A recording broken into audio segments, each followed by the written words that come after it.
Mga kapatid, ang ating Vice Presidente Sara Duterte, pakinggan po natin.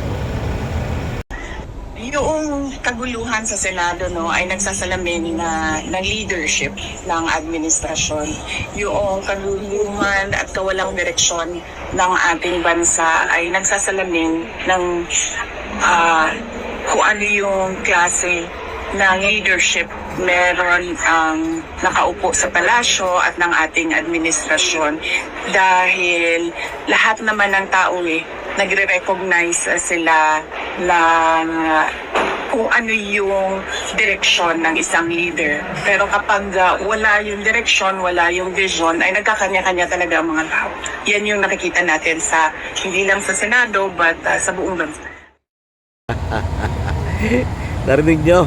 Narinig nyo? Ha? Dinig na dinig nyo, malamang. Ako, dinig na dinig ko. Ha? At talaga namang na 80%, no? Nagsasabi siya ng katotohanan. Ang kaguluhan daw sa Senado, kaguluhan sa bansa ay sumasalamin sa leadership, no, ng administration. Tamang-tama, hindi ba? At hindi lang administration na, pati raw sa Malacanang. Tamang-tama talaga yung sinasabi niya. No, sumasalamin talaga. At yan naman ay kitang-kita natin, no? Sumasalamin sa Malacanang ang grupo ng Malacanang. Ang mga taga-sunod ng Malacanang ay sumasalamin sa leadership. Kaya buong buo sila. Buong buo ang Kongreso, buong buo ang Senado. No? Andyan no? Pero ang leadership ng administrasyon na nakakalimutan ni Sara Duterte, nakabilang siya, ay isa siya ron. No, mga kapatid. At talagang tama talaga siya. Talagang ang kaguluhan ng bansa, paguluhan ng isang grupo ay sumasalamin sa leadership. Kasi kung wala raw direksyon yung leader, ay magkakanya-kanya daw. Magkakanya-kanya daw ang mga member, ang tagasunod. Kaya magulo.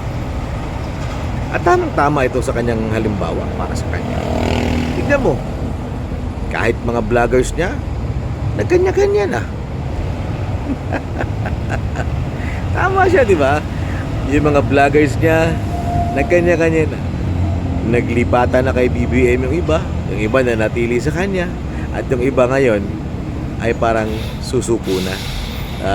Di ba? Okay. Ito pa. Ang kanyang mga followers, kitang-kita, di ba? Nagkakanya-kanya. Naalala nyo ba, mga kapatid, si Harry Roque? Nakahaway ang kanilang mga followers dahil sa humba.